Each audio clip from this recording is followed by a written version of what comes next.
আপনি কি কখনো ভেবেছেন রমজানের আগে একটি মাস আছে যেখানে রসূলুল্লাহ সাল্লাল্লাহু আলাইহি ওয়াসাল্লাম অন্য সব মাসের চেয়ে বেশি রোজা রাখতেন?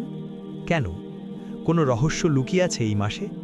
কেন তিনি এই মাসটাকে এত গুরুত্ব দিতেন? এই মাসের নাম শাবান। শাবান মাস আমাদের কাছে প্রায় নীরব একটি মাস, না ঈদের আনন্দ না রমজানের উত্তেজনা। কিন্তু রসূলুল্লাহ সাল্লাল্লাহু আলাইহি ওয়াসাল্লামের কাছে এই মাস ছিল খুবই গুরুত্বপূর্ণ। আজ আমরা জানব তিনি কেন এই মাসে বেশি রোজা রাখতেন আর এর মধ্যে আমাদের জন্য কি শিক্ষা আছে। রসূল সাল্লাল্লাহু আলাইহি ওয়াসাল্লামের আমল। হজরত আয়েশা রাদিয়াল্লাহু আনহা বলেন, আমি রসূলুল্লাহ সাল্লাল্লাহু আলাইহি ওয়াসাল্লামকে শাবান মাসের মতো কোনো মাসে এত বেশি রোজা রাখতে দেখিনি। সহিহ বুখারী হাদিস নাম্বার 1969। এটা শুধু অভ্যাস ছিল না, এটা ছিল ইবাদতের গভীর উপলব্ধি। আরেক হাদিসে রসূল সাল্লাল্লাহু আলাইহি ওয়াসাল্লাম বলেছেন, রজব ও রমজানের মধ্যবর্তী মাসটি হল শাবান।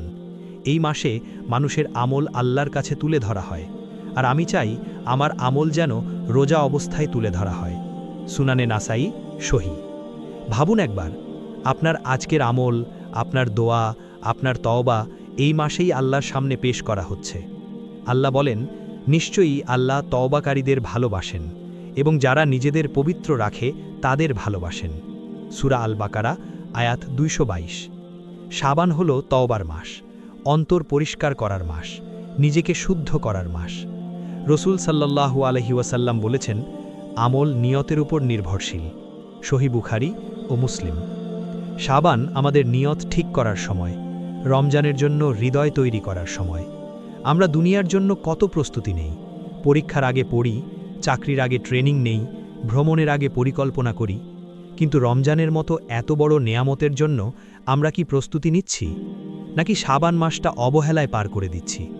ভাই ও বোনেরা, হয়তো এটাই আমাদের শেষ শাবান, হয়তো আরেকটি রমজান আমাদের জীবনে নাও আসতে পারে।